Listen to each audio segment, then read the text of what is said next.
You're listening to Wealthy-esque. We are a community of lawyers who believe that true wealth is having control of our time.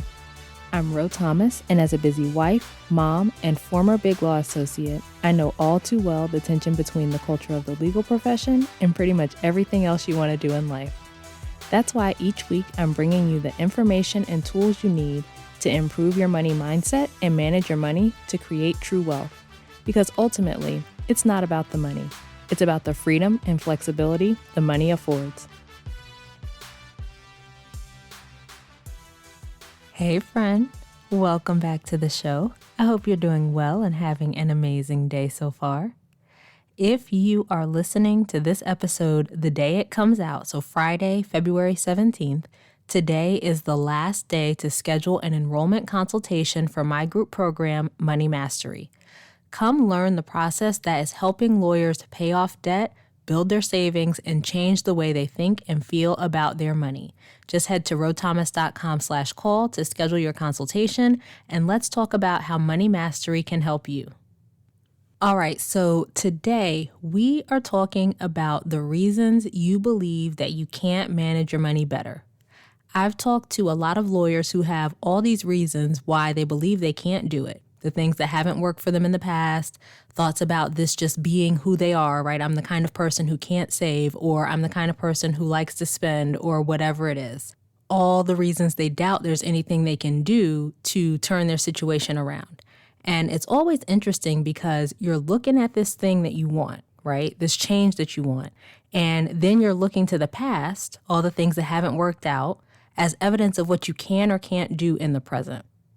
I've talked before about how there are two sides to every story. We can always find evidence to support both sides, just like with the law. So if you're litigating a case, there are all these facts around what happened, and some of them are really good for your client, and some of them are not so good for your client. You're not going to highlight all the bad ones to the court, right? You're not going to lead with those in your arguments. You're going to address them, but that's not what you're focusing on. So why, when it comes to your personal finances, do you lead with all the bad facts? And I use facts in a metaphorical way here because often the reasons that we give ourselves aren't objective facts. But you don't want to lead with all the arguments that undermine your case when you're thinking about your personal finances. You're like, yeah, let me present those. Let me focus on all of those and ignore the good ones. Every time you focus on all the reasons why you can't manage your money better and the things that haven't worked in the past, you're presenting arguments to yourself leading with those bad facts. You're basically arguing for yourself to stay in that past, to stay in the situation that you don't want to be in, when there is also evidence that you can change your finances, that you can have a different financial situation, that it is possible for you. But you're ignoring all of that and focusing on why it's not possible. So I want you to think about that. What are all the reasons that you think you can't manage your money better? What's every single thing that comes to mind for why you can't do it? And it can be a situation in your life. It could be some circumstance about your finances, something about who you are as a person. Whatever it is for you, list it out. Every single one of those reasons is a key to changing your finances, because every single reason that you came up with is a part of why you haven't taken steps to improve your finances yet, or why you've started before but haven't been able to stick with it. Your brain is wired to seek pleasure and avoid pain, so it's always looking for reasons why you can't do something new, why you can't change. Your brain wants things to stay the same because same feels comfortable, right? Change feels dangerous. And many of us have negative feelings associated with money, so change related to your finances may feel especially dangerous.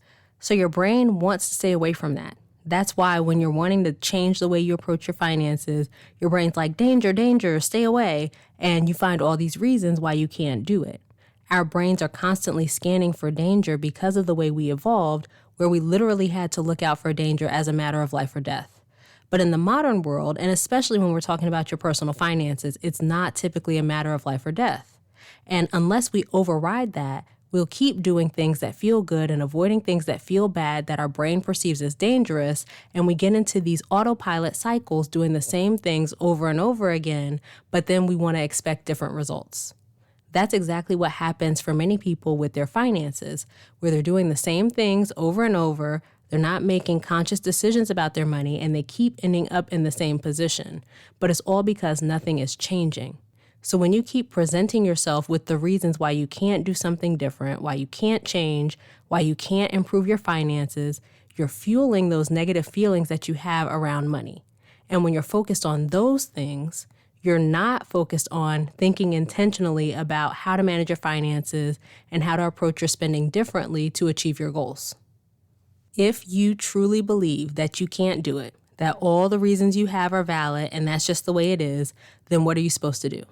It's just like when we talk about when you believe that things just happen in your finances and there's nothing you can do to change them. If that's true, then you're just stuck where you are. There's nothing you can do to change, and so you might as well give up anyway.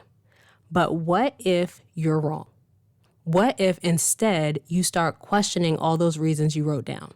What if the reasons you believe you can't manage your money better aren't true? Or even if they are technically true, what if something else is also true? What else could be true about your ability to manage your finances better? What are all the reasons it is possible for you to manage your money better? What's one thing you could do today to start improving your finances? Just like we talked about earlier, you don't have to lead with all the bad facts when you're presenting your arguments. There are some good ones in here too, so let's focus on those.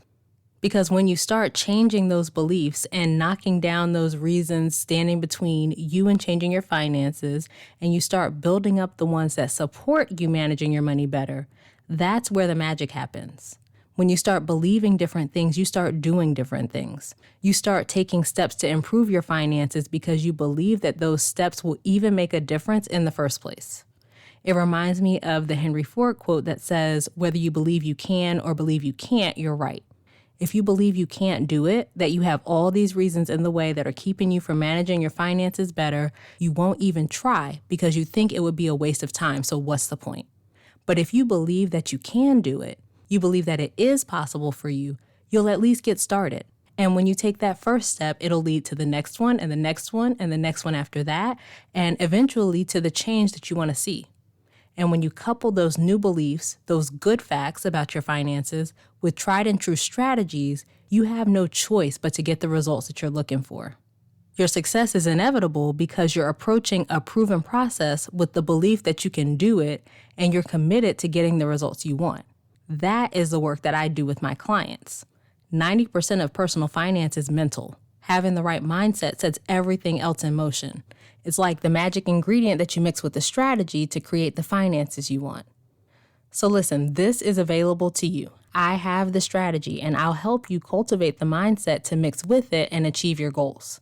If you're listening to this episode on the day it comes out, February 17th, today is the last day to schedule your consultation for my group program. So let's take this work deeper and get you to where you want to be with your finances. Head to rothomas.com/call to get started.